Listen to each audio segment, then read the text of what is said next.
A couple of weeks ago, Risk Bytes explored some of the dangers associated with that icon of 21st century living, the cell phone.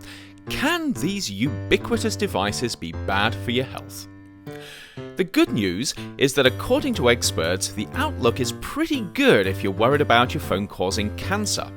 The bad news, though, is that they're potentially dangerous if used inappropriately while driving. The problem is distraction. Distracted driving occurs when something pulls the driver's attention away from what they are presumably supposed to be doing. It may be a conversation with a passenger, or ogling some passerby, or fiddling with your cell phone. Researchers in one study found that in a driving simulation, cell phone users were more prone to rear-end collisions and unresponsive driving than subjects who had had a few drinks. Of course, driving in a simulation isn't the same as driving on a real road, and you can always put your cell phone down, whereas you can't sober yourself up on demand. But there is growing evidence that things that vie for our attention while driving impact on our ability to drive safely. What about drivers who use Bluetooth or hands-free devices, though?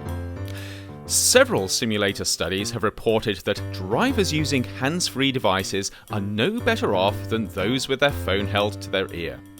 In fact, the hands-free crowd often seem to drive faster in simulators and show slower reaction times. Researchers think that using cell phones hands-free makes drivers believe they're less distracted than they actually are. But this is in simulators. On the road, things get a little bit more complicated. Research on drivers in real cars driving on real roads suggests that the additional risk associated with talking on a cell phone, whether handheld or hands-free, is quite low. On the other hand, texting, or anything that takes your eyes off the road for around 2 seconds or more, has a dramatic impact on additional risk.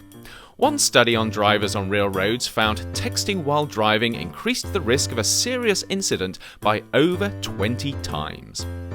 The bottom line is that cell phones can be bad for you if you let them get in the way of what you're supposed to be doing, especially if that thing is already potentially dangerous. So please keep your eyes and attention on the road, not your phone, and stay safe.